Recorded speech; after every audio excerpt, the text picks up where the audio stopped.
Hello students, कैसे हैं आप सब लोग। आई होप आप लोग अच्छे होंगे। और आज मैं आपको मैट्रिक्स के केस स्टडी और कुछ एमसीक्यू क्वेश्चंस करवाने वाला हूं। अगर आप चैनल पर नए हैं तो मैं आपको एक चीज़ बता दूं कि हमने ऑलरेडी आपके लिए बहुत सारा काम कर दिया है। अगर मैं बात करूं आपसे तो अगर आप देखोगे कि जैसे ये अगर यूट्यूब चैनल पर ले चलूँ अगर मैं आपको, ठीक है, जैसे ये हमारा यूट्यूब चैनल है, तो आप लोग देख लो कि 12th क्लास में तो आपको कैसे हमारा चैनल जो है वो बेनिफिट पहुंचाएगा। और मुझे लगता है आई होप आपको बहुत बढ़िया लगेगा। देखो जैसे क्लास 12th में अगर आप हैं तो पूरा एनसीईआरटी सॉल्यूशन आपको यहाँ पे मिल जाएगा। एक एक क्वेश्चन मैंने करवाया है, ऐसी एनसीईआरटी एग्जाम्पल का मैंने एक एक क्वेश्चन करवाया है जितने चैप्टर हो गए हैं।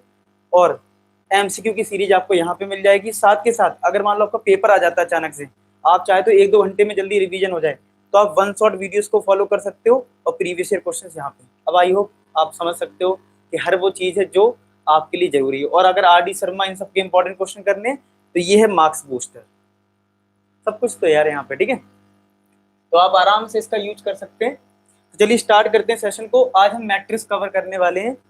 तो देखिए आज पहला क्वेश्चन ये मैट्रिक्स का। अब manufacturer produces 3 stationery product, pencil, eraser and sharpener. एक कोई मैन्युफैक्चरर कंपनी है जो ये 3 प्रोडक्ट लॉन्च करती है, जैसे pencil, eraser, sharpener, which sells in 2 market, annual sales indicated below. अब ये तो तुम्हें फिगर ऐसी दे दी है। तो यहाँ पे देखें तो देखो अब क्या है, मार्केट ए है और एक मार्केट बी है, जिसमें प्रोडक्ट जो है पेंसिल कितने हैं, इरेजर कितने हैं, शार्पनर कितने हैं। मार्केट बी में इतना पेंसिल है, इतना इरेजर है, इतना शार्पनर है। अब ऐसे क्वेश्चन तुमने एनसीईआरटी में भी किए हैं। तो क्या लिखा है, सेलिंग प्राइस जो है वो दे रखी है पेंसिल, इरेजर, शार्पनर की। फिर यहाँ पे कॉस्ट प्राइस भी दे रखी है। और तुमसे ऐसे क्वेश्चन में क्या पूछता है, क्या पूछता है तुमसे, सेलिंग प्राइस पूछेगा, सेलिंग प्राइस मतलब रेवेन्यू पूछेगा टोटल। फिर कॉस्ट प्राइस पूछेगा, फिर आपसे प्रॉफिट पूछेगा। इस टाइप के क्वेश्चन आपने एनसीईआरटी में भी किए हैं। वही सेम क्वेश्चन है, आप देख लो। यहाँ पे अगर 5 पार्ट में डिवाइड करें तो क्या क्या पूछा है, टोटल रेवेन्यू ऑफ ए। अब रेवेन्यू कैसे आता है, जो भी हमारी सेलिंग है, जैसे फॉर एग्जाम्पल ये मेरे पास मार्कर है, अगर मेरे पास 5 मार्कर हैं और हर एक की कॉस्ट 20 रुपए है, तो 20 का मल्टीप्लाई 5 में कर दूंगा तो आपको टोटल रेवेन्यू मिल जाएगा। तो यानी जो हमारी पेंसिल है, इरेजर है, जो भी आपके पास प्रोडक्ट है, उनका उनकी कॉस्ट से मल्टीप्लाई कर देंगे तो हमें क्या मिलेगा, रेवेन्यू मिल जाएगा। तो ऐसे हमें मार्केट ए मार्केट बी का रेवेन्यू निकालना है। कॉस्ट निकालनी है तो कॉस्ट हमें दे रखी होगी, तो कॉस्ट से मल्टीप्लाई कर देंगे तो आपको देखो रेवेन्यू मिलेगा। जो मार्कर, देखो कॉस्ट मिलेगा जो मार्कर की एक्चुअल कॉस्ट है, रेवेन्यू मिलेगा जितने में आपने बेचा है। जैसे मैंने इसको 20 रुपए में बेचा और 5 मार्कर थे तो ये रेवेन्यू देगा। और ये मैंने कितने का खरीदा था उससे मिलेगा आपको कॉस्ट। तो कॉस्ट बतानी ए के लिए, फिर आपको प्रॉफिट बताना है ए और बी का। प्रॉफिट कैसे आएगा, जो मार्केट ए का रेवेन्यू है और बी का रेवेन्यू है, इनको माइनस कर देंगे। मतलब रेवेन्यू को रेवेन्यू माइनस कॉस्ट कर दोगे तुम्हें मिल जाएगा प्रॉफिट। क्या मिल जाएगा, प्रॉफिट। ग्रॉस प्रॉफिट का मतलब है दोनों को ऐड कर देना। तो मैं फाइनली जरा फिर से एक बार कंक्लूड कर दूं क्या, कि ये जो आपको प्रोडक्ट दे रखे हैं इसमें अगर हम सेलिंग प्राइस में मल्टीप्लाई करेंगे तो यहां से आपको मिलेगा रेवेन्यू, यहाँ कॉस्ट से मल्टीप्लाई कर देंगे तो यहाँ से मिल जाएगी मार्केट ए मार्केट बी की कॉस्ट, और रेवेन्यू में कॉस्ट को माइनस कर दोगे तो आपको प्रॉफिट मिलता है। ठीक है, तो सारी चीजें मैं इसी स्लाइड में करता हूँ क्योंकि यहाँ पे मेरे पास डेटा है, वहां पे तो डेटा है नहीं। क्वेश्चन हमने समझ ही लिया क्या क्या निकालना है। पहले रेवेन्यू निकालना है पहले दूसरे पार्ट में, ठीक है। तो चलो आप ऐसे क्वेश्चन करने के लिए हम लोग निकालने जा रहे हैं टोटल रेवेन्यू, ठीक है। मार्केट ए मार्केट बी का रेवेन्यू निकालने जा रहे हैं। तो पहली चीज तो ये, आपको इसको मैट्रिक्स से डिनोट करना होता है। तो मैंने क्या करा, एक मैट्रिक्स ले ली जिसमें मैंने तीनों प्रोडक्ट लिख दिए, मतलब पेंसिल, इरेजर और शार्पनर, जो कि है 10,000, ये है 2,000 और ये है 18,000। ठीक है, ये एक मैट्रिक्स मैंने ले ली। ये है 6,000, 20,000 और ये मैंने 8,000। ठीक है, इस तरीके से मैंने लिख लिया। और ये मेरे मार्केट है, मार्केट मतलब ये मार्केट ए है और ये मार्केट बी है। ये एक मैट्रिक्स मैंने ले ली जिसमें मैंने इनकी प्रोडक्ट नंबर ऑफ प्रोडक्ट बता दिए। एक दूसरी मैट्रिक्स ले रहा हूं जिसमें मैं सेलिंग प्राइस बता रहा हूं। ठीक है, तो अगर ये रो, इसमें 2 रो है 3 कॉलम है, तो जो मैं दूसरी मैट्रिक्स लूंगा उसमें पक्का है मुझे 3 रो लेनी पड़ेगी। अब 3 रो लेने का मतलब है तीनों एलिमेंट आ गए, तो जाहिर सी बात है एक कॉलम होगा, समझ रहे हो। तो यहाँ पे मैं क्या ले रहा हूँ, सेलिंग प्राइस। क्या ले रहा हूँ, सेलिंग प्राइस। क्या क्या है, 2.5, 1.5 और इसकी है 1। ठीक है, तो ये मेरा प्रोडक्ट है, ये मेरा सेलिंग प्राइस है। तो यहाँ इन दोनों को अगर मैं प्रोडक्ट कर दूं तो मुझे मिल जाएगा टोटल रेवेन्यू। किस, समझ में आई बात? टोटल रेवेन्यू मिल जाएगा किसका?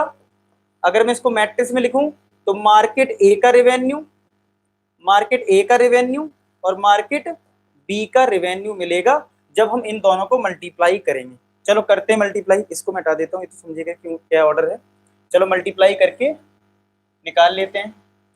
10,000 का 2.5 में मल्टीप्लाई होगा तो कितना आ जाएगा? 25,000। ठीक है, 2,000 का 1.5 में करेंगे कितना आएगा?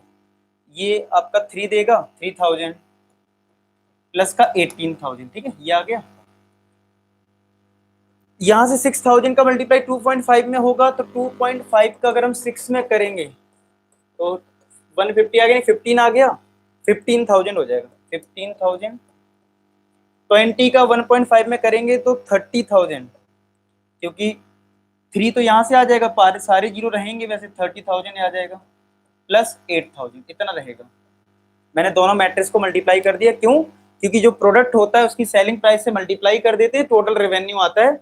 और यहाँ पे देख पा रहे हो दो रो है, दो रो है, एक कॉलम है, तो मार्केट ए का रेवेन्यू ये वाला होगा, मार्केट बी का रेवेन्यू ये वाला होगा। ठीक है, अब ऐड कर लो जरा, 28 प्लस 18 46, तो 46,000। और ये कितना आएगा? 15 45 प्लस 8 30 53,000। तो ये मार्केट ए का रेवेन्यू है, मार्केट ए का रेवेन्यू है, और ये मार्केट बी का रेवेन्यू है। ठीक है, तो कंपेयर करके हमें मिल गया मार्केट ए का रेवेन्यू जो है वो आ गया मेरा 46,000 और मार्केट बी का जो रेवेन्यू है वो आया है 53,000।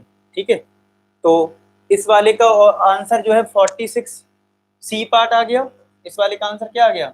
सी पार्ट आ गया। और ये तुम्हारा 53,000 कौन सा? B part. ये को चेक कर लेते हैं इसके आंसर क्या है। ठीक है, सही चल रहा है। और इसके आंसर मैं यहाँ पे लिख देता हूँ, चलो इधर तो आ ही गया है। चलो ठीक है, अब मैं इसको इरेज करके आपको कॉस्ट प्राइस निकाल देता हूँ। क्या निकाल देता हूँ? Cost price. तो आप पहले इतना नोट करेंगे पूरा। ठीक है, इससे तुम्हारे ये दो पार्ट हो जाएंगे। ठीक है, अब मैं इरेज कर रहा हूँ लेकिन आपको दोबारा लिखना पड़ेगा। मैं इसको इरेज कर रहा हूँ पूरा। जो प्रोडक्ट तो बदलेगा नहीं, जैसे ये मार्कर है, सेलिंग प्राइस बदलेगी, कॉस्ट प्राइस बदलेगी। ठीक है, तो यहाँ पे बस कॉस्ट प्राइस कर देता हूँ, तो यहां से तुम्हें मिल जाएगी। ठीक है, तो यहाँ पे मैं कॉस्ट प्राइस निकालने जा रहा हूँ दोनों मार्केट की, तो बस यहाँ पे मैं कॉस्ट प्राइस कर दे रहा हूँ, बाकी तो ये प्रोडक्ट वैसे ही रहेगा। तो यहाँ 2 1 और ये 0.5, ये 0.5। अब मल्टीप्लाई करोगे तो तुम्हें मिलेगा, क्या मिलेगा? मार्केट ए का कॉस्ट प्राइस और ये मिलेगा मार्केट बी का कॉस्ट प्राइस। ठीक है, मार्केट ए का कॉस्ट प्राइस, मार्केट बी का कॉस्ट प्राइस। तो चलो मल्टीप्लाई करो फिर से। 10,000 का 2 में करेंगे तो 20,000, 2,000 का करेंगे तो 2,000, 18,000 का 0.5 में करेंगे तो हाफ करना है, सीधा दिमाग लगा लो, मल्टीप्लाई भी नहीं करना। 0.5 मतलब हाफ है, तो 18,000 का 9,000। 6,000 का इधर करेंगे 12,000, 20 का करेंगे 20,000 प्लस 8,000 का कितना होगा? 4,000। ठीक है, तो यहाँ पे ऐड कर लो तो तुम्हें मिल जाएगा कितना? 20 22 और 9 कितना हो गया? 31,000 आ गया। और यहाँ पे कितना आएगा? 4 प्लस 20 24 और 12 36,000 ये आ गया मार्केट ए का कॉस्ट प्राइस, मार्केट बी का कॉस्ट प्राइस। तो ये मिल गया मार्केट ए का कॉस्ट प्राइस 31,000 और मार्केट बी का कॉस्ट प्राइस मिल गया 36,000। ठीक है, तो देखो है कोई ऑप्शन? तो मार्केट ए का कॉस्ट प्राइस 31,000 आया, डी पार्ट। तो डी पार्ट ही इसका आंसर है, देखो डी पार्ट आ गया। ओके, अब हमसे बोला प्रॉफिट बताओ मार्केट ए और मार्केट बी का। तो देखो प्रॉफिट जो होता है, प्रॉफिट क्या होता है? Selling price minus cost price. Selling price ही रेवेन्यू होता है, रेवेन्यू जो निकाला ना तुमने वही सेलिंग प्राइस ही होता है। तो अगर मैं प्रॉफिट ए का निकालूं तो मेरे ए में सेलिंग प्राइस कितनी थी, यानी रेवेन्यू 46,000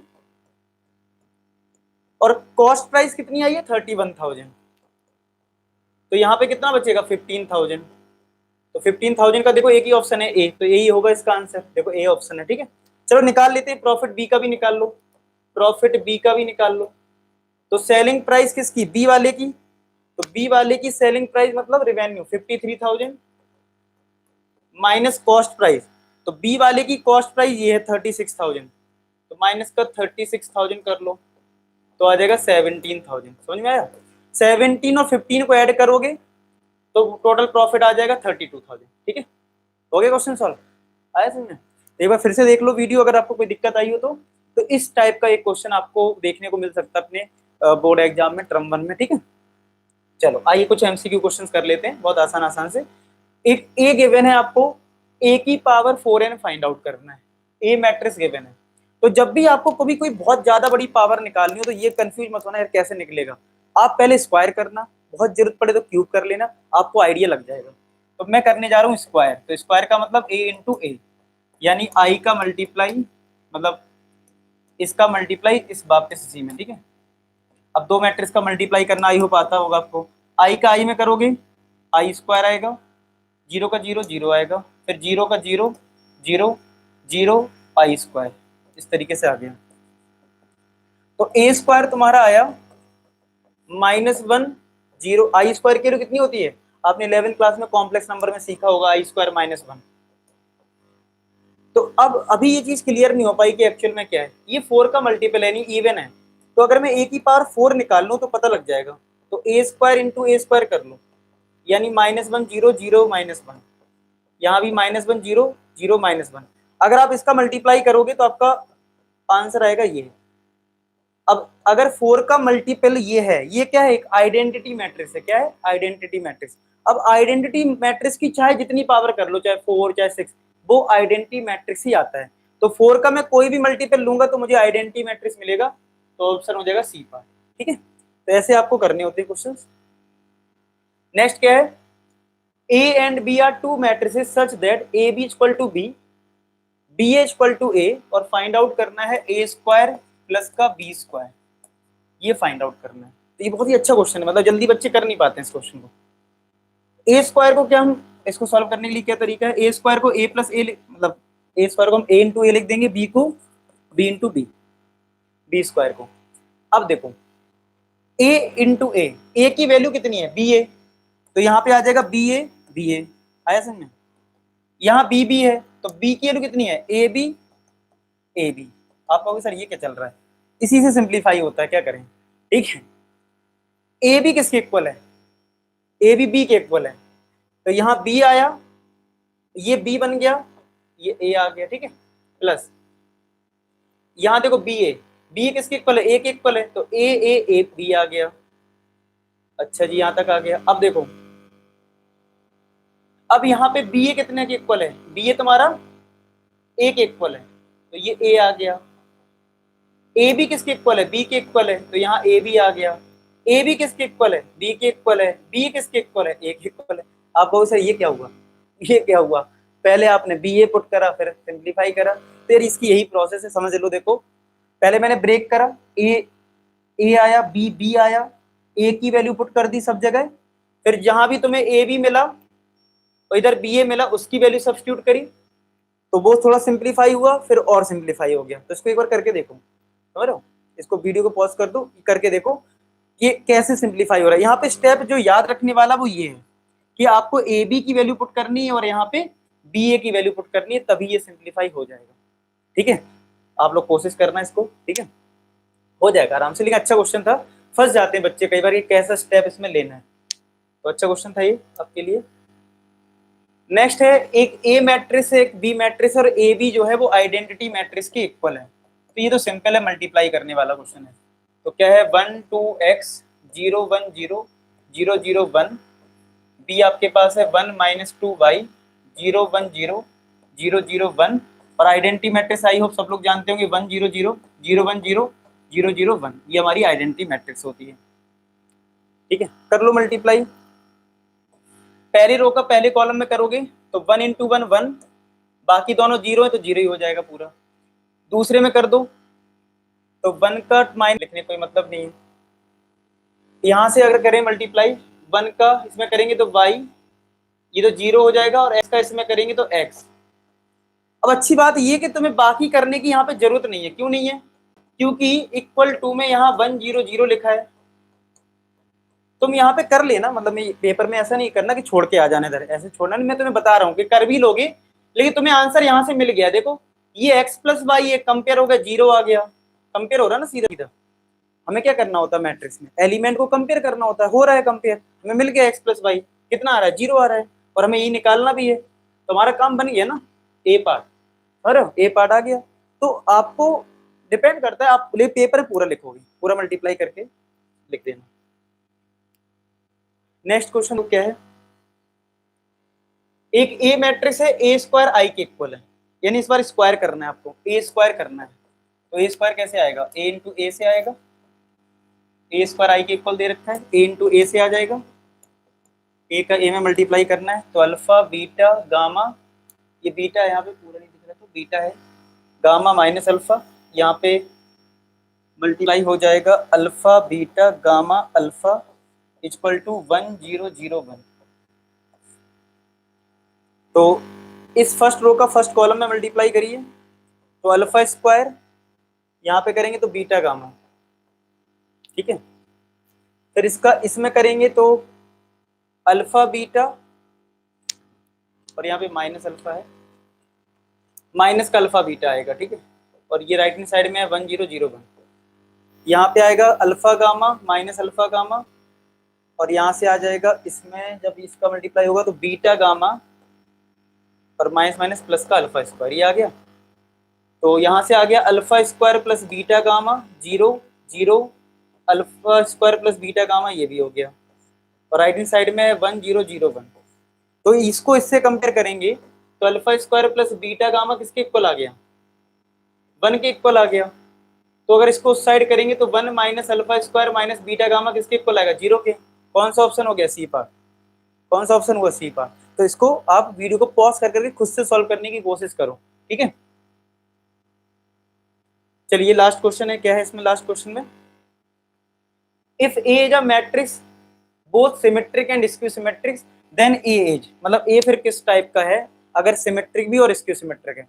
अगर कोई मैट्रिक्स सिमेट्रिक है तो इसका ट्रांसपोज क्या होगा, ए के इक्वल होगा, और कोई अगर स्क्यू सिमेट्रिक है तो ट्रांसपोज क्या होगा, माइनस ए के इक्वल होगा, होगा कि नहीं होगा बताओ। ये फर्स्ट कंडीशन है, ये सेकंड कंडीशन है।